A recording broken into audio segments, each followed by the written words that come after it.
बिस्मिल्लाहिर्रहमानिर्रहीम। अच्छा जी, हमने स्टार्ट करना है टॉपिक हमारा प्लेन पोलर कोऑर्डिनेट्स। ठीक है, दो लफ्ज़ आपको यहाँ पर नज़र आ रहे हैं, एक है जी प्लेन और दूसरा है पोलर। सबसे पहले तो कोऑर्डिनेट सिस्टम की बात करें। कोऑर्डिनेट सिस्टम हमने कहा था कि एक ऐसा सिस्टम होगा जिसके अंदर रहते हुए आप क्या कर सकते हो, किसी भी ऑब्जेक्ट की पोजीशन लोकेट कर सकते हो। ठीक है, इस पोजीशन को लोकेट करने के लिए हमने पहली क्लासेस में पढ़ रखा है रेक्टेंगुलर कोऑर्डिनेट सिस्टम, जो कि सिंपल था, जिसमें एक्स एक्सिस, वाई एक्सिस और जी एक्सिस तीन कोऑर्डिनेट्स आते थे। अब हम बात करने जा रहे हैं प्लेन पोलर कोऑर्डिनेट्स की। तो जैसा कि यहाँ पे मेंशन किया गया कि इसमें आपके पास दो कोऑर्डिनेट्स होंगे, एक आर और एक थीटा। कैसे इनको इस्तेमाल करेंगे हम, इसकी पहले डेफिनेशन देख लेते हैं छोटी सी। टू डायमेंशनल कोऑर्डिनेट सिस्टम है ये, जैसे कि हमें नज़र आ रहा है कि आर और थीटा दो ही कंपोनेंट्स हैं। तो दो coordinate systems, each point on plane is determined by distance from reference.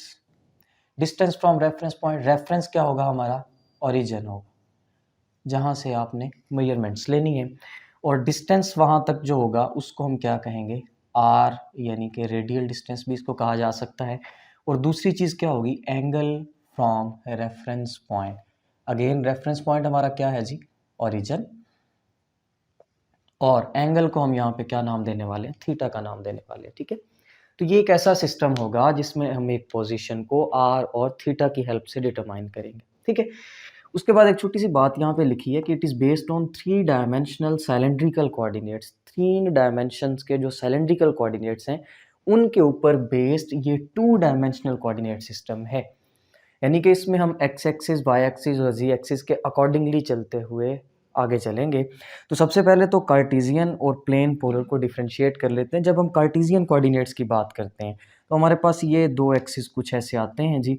एक आपके पास यहाँ पर एक्स एक्सिस और यहाँ पर एक वाई एक्सिस, बिल्कुल इसी तरह यहाँ पर नेगेटिव वाई और यहाँ पर नेगेटिव एक्स और यहाँ नेगेटिव वाई। इस सिस्टम को कार्टेशियन कोऑर्डिनेट सिस्टम कहा जाता है। इस पूरी की पूरी प्लेन में देखिए यहाँ पे ग्रिड्स बने हुए हैं छोटे छोटे, ये छोटे छोटे ब्लॉक्स जो बने हैं ये डिफरेंट पॉइंट्स बताते हैं। जैसे कि अगर हम इस पॉइंट पर आ जाएं यहाँ पर, तो इस पॉइंट पर देखें x की वैल्यू 1 और 2 होगी और y की वैल्यू भी 1 और 2 होगी। सेम एज अगर आप इस पॉइंट पर जाते हैं तो इस पॉइंट पर देखें x की वैल्यू 1, 2, 3 एंड 4 और y की वैल्यू 1, 2 एंड 3 हो जाती है। ठीक है, तो ये तरीकाकार है कार्टेशियन में। और कार्टेशियन में साथ हमने ये भी देखा कि जो आपके पास एक्स एक्सिस होता है और वाई एक्सिस, ये हमेशा एक दूसरे के साथ 90 डिग्री एंगल पर होते हैं। और ये जो दो वेक्टर्स यहाँ पे ड्रॉ किए रैंडमली किसी पॉइंट के ऊपर, ये वो पॉइंट था, इस पॉइंट के ऊपर ये वाली जो डायरेक्शन है ये किस चीज़ की है, एक्स एक्सिस की, जिसको हम आई बेस वेक्टर या आई यूनिट वेक्टर से ड्रॉ करते हैं। और ये जो दूसरा वेक्टर आपको नज़र आ रहा है ये किस चीज़ का है, अलॉन्ग वाई एक्सिस है, और इसको हम जे कैप या जे बेस वेक्टर भी पढ़ सकते हैं।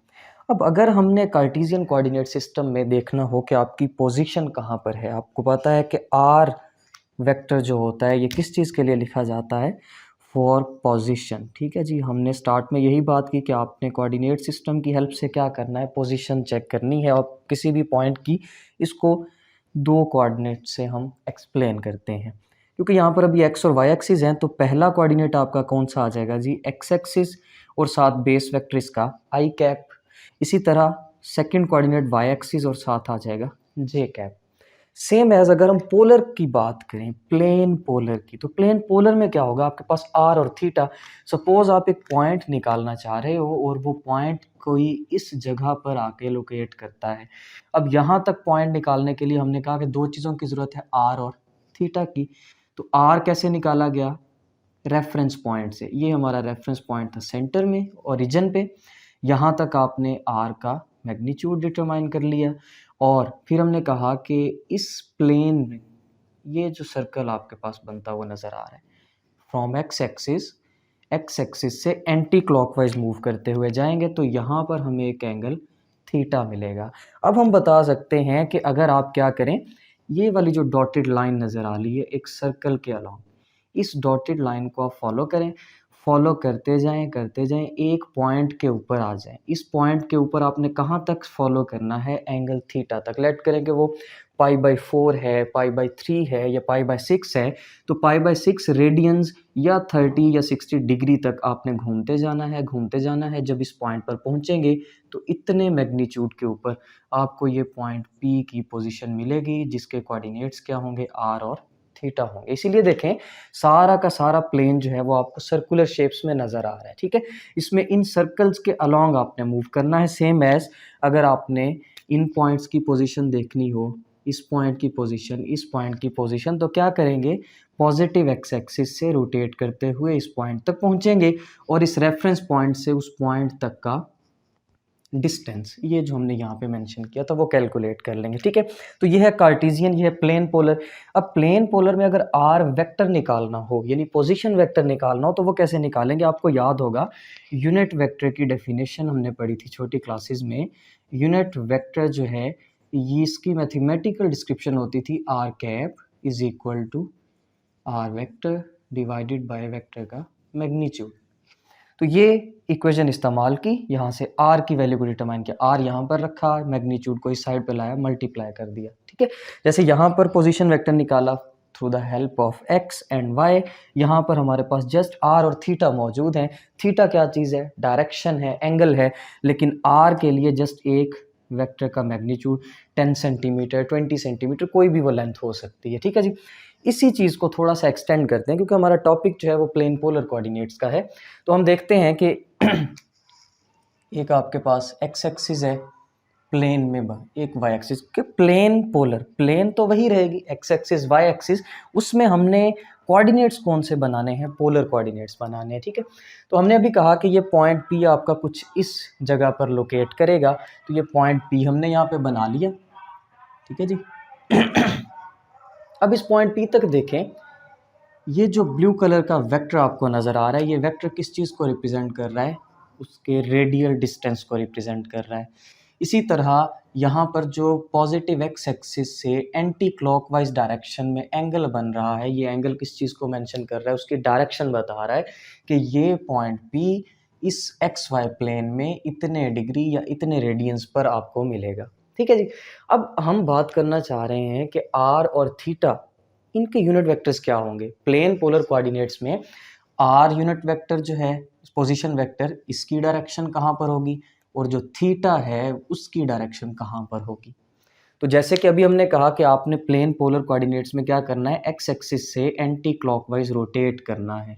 तो यहाँ पर भी देखिए आपको एक डॉटेड लाइन नज़र आ रही है, हम एक्स एक्सिस से एंटी क्लॉकवाइज रोटेट करते हुए जा रहे हैं। रोटेशन का मतलब क्या है कि आपकी पोजीशन हर वक्त चेंज हो रही है। कैसे चेंज हो रही है, पहले आप लेट करेंगे इस पॉइंट पर थे, फिर इस पॉइंट पर आ गए, फिर इस पॉइंट पर, अब आप यहाँ पर मौजूद हैं। तो देखें थीटा किस तरफ तब्दील हो रहा है, थीटा कंटिन्यूसली आपका इस सर्कल के ऊपर इस डायरेक्शन में चेंज होता हुआ जा रहा है, जिसे आप टेंजेंट का नाम भी देते हैं। तो सबसे पहले अगर हम थीटा की बात करें, थीटा कैप या थीटा बेस वेक्टर, ये आपके एंगल थीटा की डायरेक्शन बता रहा है। कॉमन सेंस की बात है, थीटा आपका किस तरफ वेरिएंट कर रहा है, इसी तरफ, इसी डायरेक्शन में चेंज हो रहा है। तो थीटा कैप जो यूनिट वेक्टर है थीटा का, वो भी उसी डायरेक्शन में जाएगा। सेम एज अगर हम पोजीशन वेक्टर आर की बात करें, तो ये किस डायरेक्शन में जा रहा है, ये था आपका ओरिजिन, इस ओरिजिन से दूर जा रहा है, ओरिजिन से फॉरवर्ड डायरेक्शन में, तो आर कैप भी हमने कहाँ ले लिया, उसी डायरेक्शन में ले लिया। अब जो नोट करने वाली बात है वो ये है कि यहाँ पर देखें कार्टेशियन कोऑर्डिनेट सिस्टम में जो आपके पास आई कैप था और जो जे कैप था, ये दोनों एक दूसरे के साथ क्या है, परपेंडिकुलर है। और कार्टेशियन कोऑर्डिनेट सिस्टम की ही ये कंडीशन है कि जो आई कैप होगा और जो जे कैप होगा और जो के कैप होगा, ये तीनों क्या होते हैं, एक दूसरे के साथ परपेंडिकुलर होते हैं। इनको ऑर्थोगोनल वेक्टर्स भी कहा जाता है, ठीक है। ऑर्थोगोनल ऐसे वेक्टर्स को ही कहा जाता है जिनका एंगल एक दूसरे के साथ 90 डिग्री हो, ठीक हो क्या जी। बिल्कुल इसी तरह यहाँ पर भी आर पोजीशन वेक्टर का unit vector, theta degree radians का यूनिट वेक्टर, ये दोनों भी देखें एक दूसरे के साथ क्या होंगे, 90 डिग्री पर होंगे, ठीक है जी। अब ये 90 डिग्री पर हैं तो इन दोनों का हम एक अलग से कोऑर्डिनेट सिस्टम डिफाइन कर लेते हैं कि इनका एक एक्स कंपोनेंट भी होगा और एक वाई कंपोनेंट भी होगा। अब आर कैप की वैल्यू क्या होगी और थीटा कैप की वैल्यू क्या होगी, मैथमेटिकली वो हम निकालना चाह रहे हैं यहाँ पे। वो कैसे निकालेंगे, सबसे पहले हमने कहा कि आपने ये जो 2 ब्लू लाइन्स आपको नज़र आ रही हैं, ये ब्लू लाइन्स किस चीज़ को रिप्रेजेंट कर रही हैं? ये एक्स एक्सिस को या आई कैप और ये जे कैप को, क्योंकि हमने अभी कहा कि आपका ये 2 डायमेंशनल सिस्टम बेस्ड किस पे करता है? 3 डायमेंशनल सिलेंड्रिकल कोऑर्डिनेट पे बेस करता है। तो एक्स और वाई के अक्रॉस आपके पास यहाँ पर एक कोऑर्डिनेट सिस्टम बन जाएगा। बिल्कुल इसी तरह यहाँ पर आ जाएंगे तो नेगेटिव एक्स आ जाएगा और यहाँ पर आ जाएंगे तो पॉजिटिव वाई भी आ जाएगा। इस चीज़ को थोड़ा सा यहाँ पे मैंने एक्सटेंड करके बना दिया यहाँ पे, ठीक है जी। अब इसमें देखें, ये आपके पास आर कैप, ये थीटा कैप, और यहाँ पर आपके पास आ गया एक उसका आई कैप वाला वेक्टर, और यहाँ पर जे कैप को हम ड्रॉ कर लेते हैं, ठीक है जी। ये आ जाता है जे कैप वाई एक्सिस। अब देखें आर कैप और थीटा कैप, ये जो यहाँ पर सेकंड वेक्टर है ये कौन सा है जी? थीटा कैप है। अब इन दोनों के हैं तो ये यूनिट वेक्टर्स, इनके कंपोनेंट्स बनाए जा सकते हैं। अगर हम कंपोनेंट बनाएं आर कैप के, तो इसमें देखें सबसे पहले आता है आपका एक्स कंपोनेंट, जो कि डेफिनेटली किसके इक्वल होगा? R cap into cos of theta, और जो वाई कंपोनेंट होगा वो किसके इक्वल होगा? साइन ऑफ थीटा के इक्वल होगा।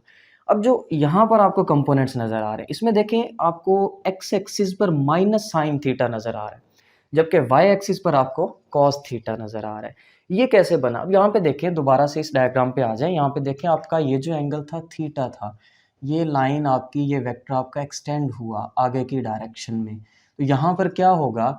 आपके पास इस तरफ जो एंगल बनेगा और जो इस तरफ एंगल बनेगा, ये 2 एंगल्स हमने डिटरमाइन करने हैं, क्योंकि देखें ना, हमने थीटा कैप के जो कंपोनेंट्स बनाने हैं वो इस एंगल के लिहाज से बनाने हैं, और इसी तरह जो आर कैप के कंपोनेंट्स हैं वो इस एंगल के लिहाज से बनाने हैं। तो ये वाला एंगल आपका डायरेक्टली किसके इक्वल आ जाता है? थीटा के इक्वल। इसीलिए देखें हमने कॉस थीटा और साइन थीटा डायरेक्टली यूज़ कर लिया।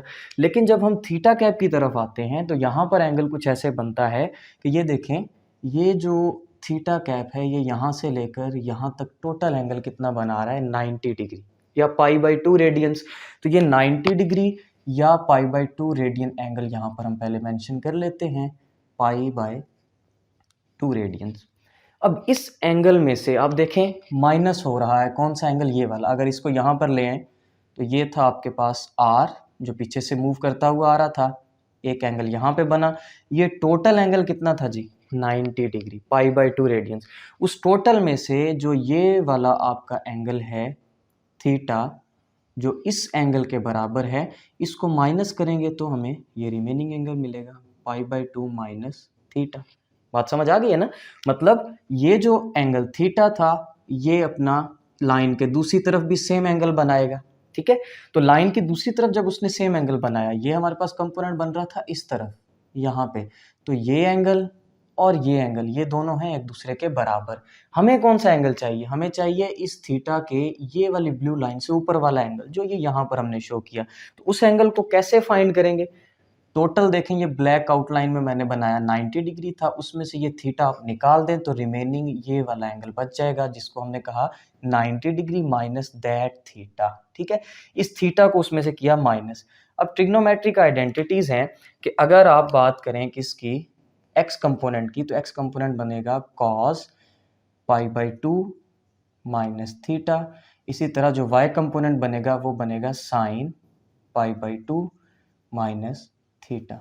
तो cos π/2 माइनस थीटा जो है ये स्टूडेंट्स इक्वल होता है किसके? cos π/2 माइनस थीटा, ये इक्वल होता है माइनस साइन ऑफ थीटा के, और ये इक्वल किसके होता है? प्लस कॉस ऑफ थीटा के। तो अब देखें, जो हमारा यहाँ पर एक्चुअली वर्टिकल कंपोनेंट बनना था साइन वाला, वो किसके इक्वल आ गया? कॉस थीटा के, जो यहाँ पर लिखा गया। और इसी तरह जो हॉरिजॉन्टल कंपोनेंट था वो बनना था कॉस ऑफ थीटा, लेकिन उस कॉस ऑफ थीटा में जब हमने एंगल पुट किया तो पता चला कि भाई ये तो क्या बन रहा है? Sine theta. तो इस तरह से हमारा जो एक्स कंपोनेंट है वो बन गया माइनस साइन थीटा और Y component plus cos of theta, ठीक है। यहाँ पर साइन थीटा के साथ नेगेटिव क्यों आया? क्योंकि देखें ये नेगेटिव माइनस नेगेटिव एक्सिस की तरफ जा रही है ये लाइन, ये पॉजिटिव एक्स एक्सिस, ये नेगेटिव एक्स एक्सिस। इस वजह से जो साइन थीटा का जो आंसर यहाँ से आया, उस आंसर के साथ हमने माइनस साइन लगाया। तो यहाँ से हमें ये क्लियर हुआ कि जो आपके पास आर कैप और थीटा कैप के कंपोनेंट्स किस तरह से बनेंगे। अब यहाँ से आर कैप और थीटा कैप का वेक्टर निकालें तो वो कैसे आएगा? अगेन रिकॉल करें अपने हेड टू टेल रूल को। हेड टू टेल रूल आपने पढ़ा है कि हेड टू टेल रूल में आपके पास एक फर्स्ट वेक्टर होता है, एक सेकंड वेक्टर होता है, और उन दोनों वेक्टर्स को हेड टू टेल अरेंज किया जाए, फर्स्ट के हेड पे सेकंड की टेल रखी जाए, तो आपके पास थर्ड वेक्टर क्या बनता है, रिजल्टेंट। जैसे कि ये आपके पास head of the first vector, ये आपके पास tail of the second vector, और ये जो ब्लैक कलर में है ये क्या होगा, रिजल्टेंट, जो फर्स्ट की टेल से लास्ट वेक्टर के हेड तक जाएगा। तो यहाँ पर देखें ये चीज़ फॉलो हो रही है। ये दो जो हैं कॉस थीटा और साइन थीटा, ये क्या है, इस रिजल्टेंट के दो वेक्टर्स हैं। यानी कि अगर हेड टू टेल रूल को देखें तो ये वाला कंपोनेंट प्लस ये वाला component equal to that vector आ रहा है, ठीक है। तो हम लिख सकते हैं कि ये जो आर कैप है with respect to angle theta, ये इक्वल किसके आएगा, एक्स कंपोनेंट कॉस थीटा किस एक्सिस के अलोंग आई कैप यानी x axis plus sine theta जे कैप यानी वाई एक्सिस। तो ये वैल्यू हमारे पास आ गई आर कैप की। इसी तरह थीटा कैप अगर निकालना हो तो थीटा कैप के लिए देखें हमारे पास एक कंपोनेंट बना था माइनस साइन थीटा, दूसरा बना था कॉस थीटा। तो again head to tail rule, first vector आ गया, उसके हेड के ऊपर सेकंड वेक्टर आ गया, और फर्स्ट की टेल से सेकंड के हेड तक एक नया वेक्टर बना जो क्या कहलाता है, थीटा कैप कहलाता है। तो थीटा कैप भी क्या है, अपने दो कंपोनेंट्स की एडिशन है according to head to tail rule. तो first component minus sine theta आई कैप प्लस कॉस थीटा जे कैप। एक इक्वेशन हमने ये बनाई थी पोजीशन के लिए, इसको 1 कहा, इस इक्वेशन को प्लेन पोलर कोऑर्डिनेट्स में 2 कहा, ये 3 और 4 इक्वेशन। फिर वो कहता है कि 3 और 1 को इक्वेशन 2 में पुट कर दें। 3 कौन सी है इक्वेशन हमारे पास, 3 इक्वेशन में आपके पास मौजूद है आर कैप, यानी कि आर पोजीशन वेक्टर की डायरेक्शन, ये देखें इक्वेशन 2 में पड़ी हुई है। इसी तरह इक्वेशन 2 में हमें ये आर पोजीशन वेक्टर नज़र आ रहा है, वो कहाँ पर पड़ा हुआ है जी, कार्टेशियन में आर पोजीशन वेक्टर निकाला था हमने। हम बेसिकली यहाँ पर बना रहे हैं relation between Cartesian and plane polar coordinates.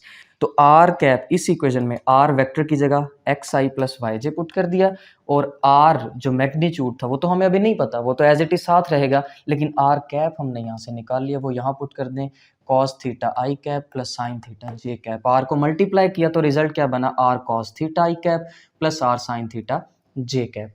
अब देखें दोनों तरफ आपको यूनिट वेक्टर्स नज़र आ रहे हैं। कौन कौन से यूनिट वेक्टर, इधर देखें तो यहाँ पर आई कैप है, और इधर देखें तो यहाँ पर जे कैप है, और ये हैं किसके साथ, ये जे कैप जो है ये वाई के साथ है प्लस, और ये किसके साथ है, एक्स के साथ है। अगर हम दोनों इक्वेशंस का कंपैरिजन करें विद यूनिट वेक्टर्स आई, तो पहले आप आई कैप का जब कंपैरिजन करेंगे तो एक्स की वैल्यू किसके इक्वल आनी चाहिए, R cos of theta, J cap का करेंगे तो Y is equal to R sine of theta के आना चाहिए। तो ये हमारे पास एक रिलेशन आ जाता है प्लेन पोलर कोऑर्डिनेट्स में एक्स का और वाई का। अब देखें इस इक्वेशन में एक्स जो है ये कहाँ पर इस्तेमाल होता है, कार्टेशियन कोऑर्डिनेट में। इधर देखें आर और थीटा ये कहाँ इस्तेमाल होता है, प्लेन पोलर कोऑर्डिनेट्स में। इसका मतलब ये दोनों कोऑर्डिनेट सिस्टम का इंटर रिलेशन जो है वो इस इक्वेशन से निकाला जा सकता है। Same as for Y axis, यहाँ पर देखें ये वाई जो है किस चीज़ के लिए इस्तेमाल होता है, कार्टेशियन के लिए, और आर और थीटा किसके लिए इस्तेमाल होते हैं, प्लेन पोलर कोऑर्डिनेट्स